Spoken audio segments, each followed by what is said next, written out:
to 1874. A Colored Man's Reminiscences of James Madison. Slaves were an integral part of White House life from the beginning.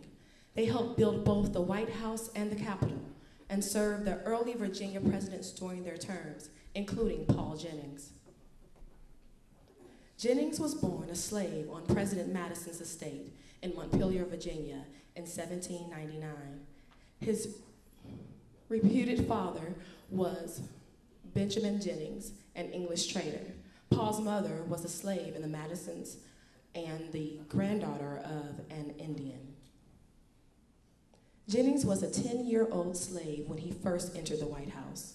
Jennings served Madison as a footman and later as a valet to the president until Madison's death in June 28, 1836. James Madison served as the fourth president of the United States from 1809 to 1817, and one of the authors of the Constitution and the author of the Bill of Rights. He married to Dolly Payne Todd Madison. Jennings' reflections on President Madison's death. As the years went by and Mr. Madison's health failed, I was always with Mr. Madison till he died. I shaved him every other day for 16 years. For 6 months before his death, he was unable to walk and spent most of his time reclined on a couch, but his mind was bright, and with his numerous visitors, he talked with as much animation and strength of voice as I ever heard him in his best days. I was present when he died, and he ceased breathing as quietly as the snuff of a candle goes out. He was 84 years old and was followed by a procession of both white and colored people. In the War of 1912, Jennings was involved in rescuing the portrait of George Washington. At that time, it was considered the White House's most valuable historical object. Jennings was also the first person to turn his White House memories into a book. It was released in 1865, titled A Colored Man's Reminiscences of James Madison.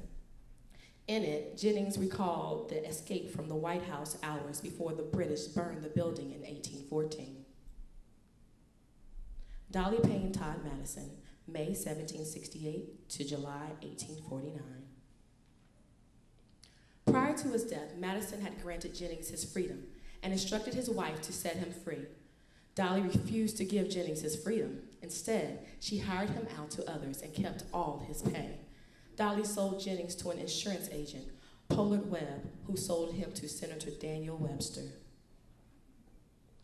Daniel Webster was a leading American statesman. He first rose to regional prominence through his defense of New England's shipping interests.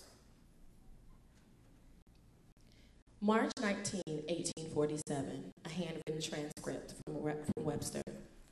I have paid $120 for the freedom of Paul Jennings. He agrees to work out the sum at $8 a month to be focused with board, clothes, washing, to begin when he returns from the Loretta. His freedom papers I gave to him. They are recorded in this district.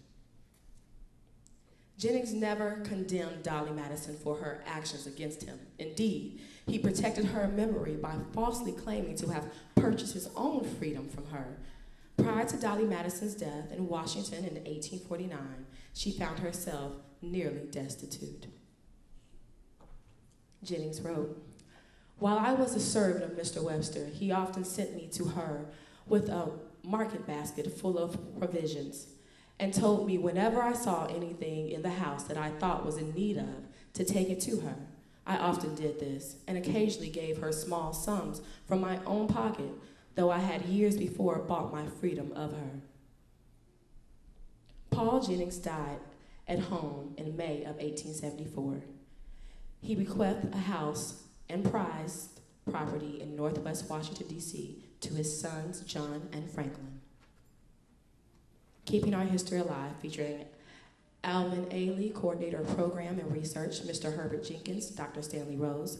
Presentation created by Mr. Herbert Jenkins, Director of Christian Education, Dr. Lucretia Ford High. This is your WGBAME reporter, Antonette Ward, signing off. Remember, all true blue Christians are not always true.